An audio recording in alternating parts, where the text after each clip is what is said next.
سوځي ټول بدن زما د مینې په انګار وای وای وای وای بې دلداره مې نه دی ژوند په کار بې د یاره مې نه دی ژوند په کار بې دلداره مې بې د یاره مې نه دی ژوند په کار نه دی ژوند په کار نه دی ژوند په کار وای وای وای وای بې دلداره مې نه دی ژوند په کار بې د یاره مې نه دی ژوند په کار بې دلداره مې نه دی ژوند په کار بې د یاره مې نه دی ژوند په کار.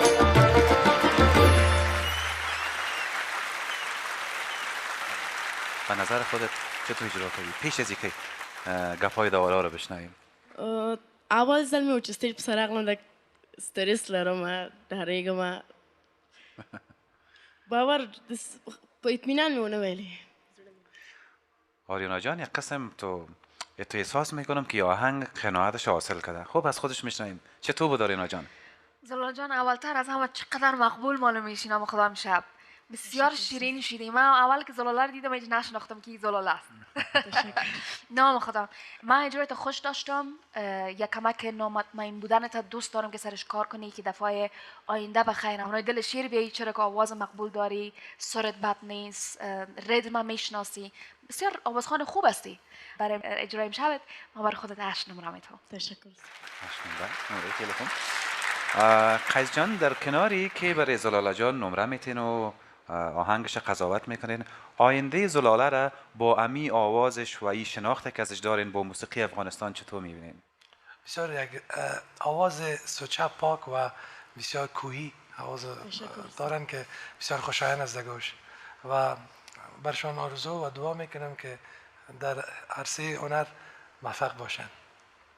من با اجرای شما در این آهنگ شما یک رقم دلتان نادل بود که آهنگ بخوانم اما سر استیج هم یک رقم بودین اجرایش نمیکردین صحیح و به اون دلیل شما سرار صحیح نمیخورد همین مزه‌داری هایی که آهنگ داشت که اجرا نمیکردین در کل آهنگ خوب آهنگ است و ما بر شما 7 نمره میدم.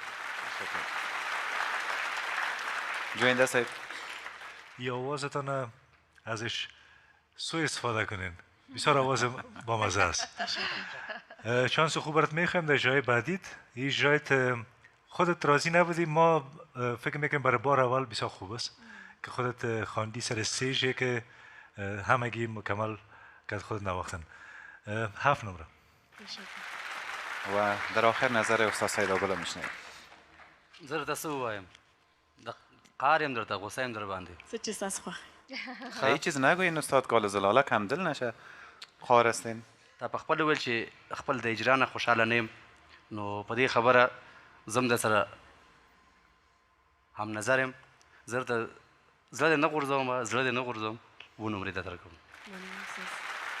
همتون عزیز قبل از اینکه زلالا جان کد رایدهی بگویم من میخوایم یک چیز بگویم که شما کسایی که دوست دارین کد رایدهی چه دقیق بشنوین و از امیل اعظم میتونین که به ستاره مورد علاقه تان رای بتین. اگر رای نتین در پنجشنبه شب آینده روی امی استیج بازبامی برنامه خداحافظی میکنه. زلالا چقدر آرزو داری که در برنامه بمانی و هفته های آینده بخوانی؟ طبعا هر کس میخواد که اول شوه ما میخوایم مقام اول بگیرم. اینال بگو کد رایدی تا که برات رای بتن. ګران دوستانو که بیا هم غواړئ د زلالا هاشمی د افغان ستوري سټیج په سر ووایم نو برای رای دادن به